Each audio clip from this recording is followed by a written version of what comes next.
What's going on, you guys? So the Las Vegas Raiders are set to take on the Tampa Bay Buccaneers this Sunday, and I'm going to be honest, I really feel like the team is got a spark, or they have a spark rather, especially with Aiden O'Connell and Scott Turner now as the OC of the Raiders.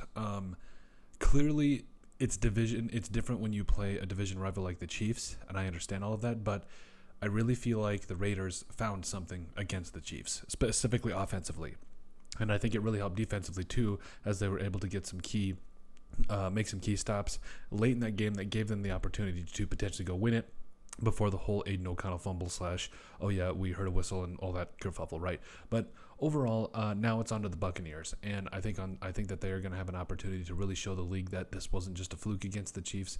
This offense can do some things, and especially under the right tutelage of a guy like Scott Turner and Aiden O'Connell, who gets more of a better opportunity to be with an offensive coordinator that puts him in the best spot to be successful. Really long way of me saying that there are a lot of keys that Aiden O'Connell and the Raiders will have against the Buccaneers, and so we're going to give you 10 keys.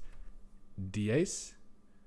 Or is it? Anyway, 10 keys to a Las Vegas Raiders win over the Tampa Bay Buccaneers. Number one, I think it really does come back to we have to keep the offense hot. And so I think it really comes back down to the fact that if we can just find a way to keep it on the field and ultimately put up points, especially against the Buccaneers, who in their own right are kind of respectable. Baker Mayfield's a stud. We'll get into him in a second, but I think we got to keep the offense hot and keep putting up points. That's going to be a big thing for the Raiders. Number two, we got to stop the run. So Bucky Irving and company, Rachaad White, they are absolute studs in the backfield for the Buccaneers.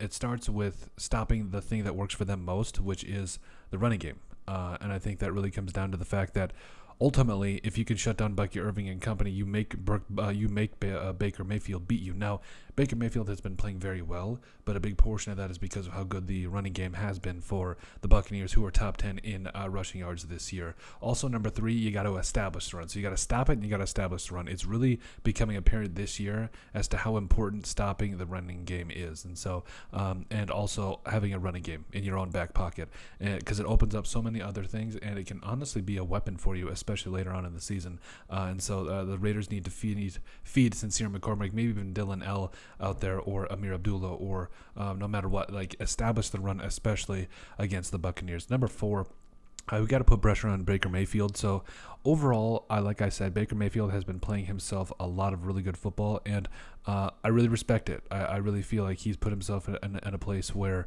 like, to be honest, like he was at least questioned by a lot of people. Like, I think a lot of people were didn't know if he was going to be a franchise guy, and I'm sure the Browns are kicking themselves right now. But overall, he's a guy where he's done a lot for his career with the Buccaneers. He has shown that he can spread the ball around and still make plays and be potentially a quarterback that even maybe even win because of. And so Baker Mayfield is a stud. You got to give him his flowers. Number five, you got to win the turnover battle. The defense for the Raiders has not done a good job of getting turnovers this year, and the offense has done a great job of turning the ball over this year.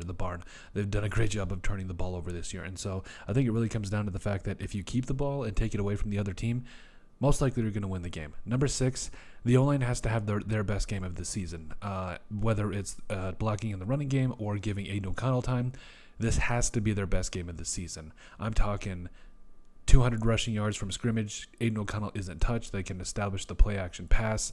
And I mean, this just needs to be absolute hogs eating up there, getting it done, and really setting the tone for potentially the rest of the season. Number seven, Mike Evans needs to be shut down. And again, I understand that it's Mike Evans, and I understand also that Baker Mayfield has been on one, especially with Mike Evans. But overall, I think that DeCameron Richardson and company, and whether it's blanketing coverage over the top with doesn't matter who, you got to shut down Mike Evans, because he is going to be public enemy number one. Public enemy number two for me is Bucky Irving. So, yes, I know we talked about stopping the run, but Bucky Irving has really shown his ability to be a all-around playmaker for the Buccaneers, and so is Rachaad White. And so really the running backs are going to be public enemy number one for you, not just Bucky Irving, but we got to put a muzzle on the running backs and force Baker Mayfield to beat you. Number nine, you have to have scripted plays for Brock Bowers, where he's arguably showing that he's the best tight end in the NFL right now. And by having scripted plays and having plays where you get him on a linebacker or a safety, it's just a clear mismatch. And so I think you need to go into this game with a clear plan for Brock Bowers. And speaking of clear plans, you need to have a clear plan for using all of your weapons, which is the final point here. Because, again, we've seen what it did against the Chiefs and how good this offense can be when you spread the ball around and you get all of the playmakers their fair share of touches and everything. But overall, I think the Raiders look pretty good right now. Like, there's a lot that could go right here for the Raiders as we get later on in the season. And maybe they don't make the playoffs. Maybe Antonio Pierce isn't back, but there is some solid building pieces on this team that can still show out and potentially have a place on this team, especially later on in their careers and in the Raiders' potential history here coming up. But overall, let us know what you guys think about our 10 keys to a Raiders win over the Tampa Bay Buccaneers. Make sure you guys like, comment, and subscribe down below, and we'll see you on the next video.